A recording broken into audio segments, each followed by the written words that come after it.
สวิตเซอร์แลนด์ดินแดนแห่งความสุขไม่เคยมีทุกข์ผู้คนต่างสามัคคีคนในประเทศมีความอยู่ดีกินดี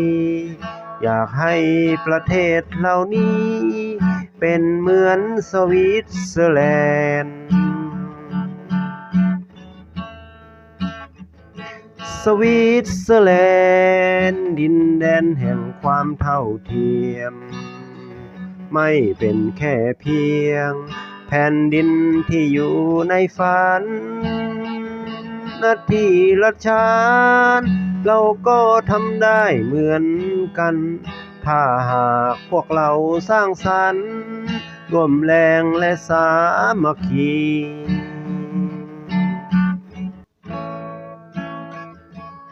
ดิน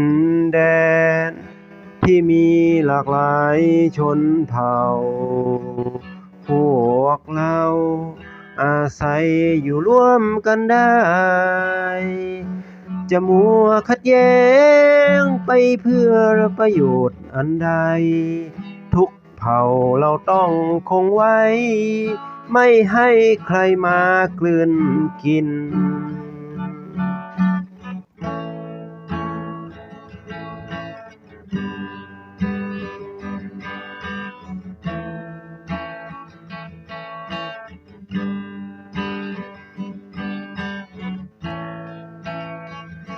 สวิตเซอร์แลนด์ดินแดนแห่งความสุขไม่เคยมีทุกข์ผู้คนต่างสามัคคีคนในประเทศมีความอยู่ดีกินดีอยากให้ประเทศเหล่านี้เป็นเหมือนสวิตเซอร์แลนด์สวิตเซอร์แลนด์ดินแดนแห่งความเท่าเทียมไม่เป็นแค่เพียงแผ่นดินที่อยู่ในฝันนาทีละชาญเราก็ทำได้เหมือนกันถ้าหากพวกเราสร้างสรรค์ร่วมแรงและสามัคคี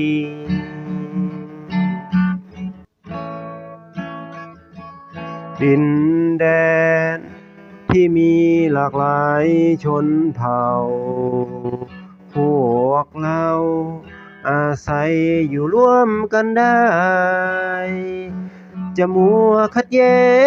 งไปเพื่อประโยชน์อันใด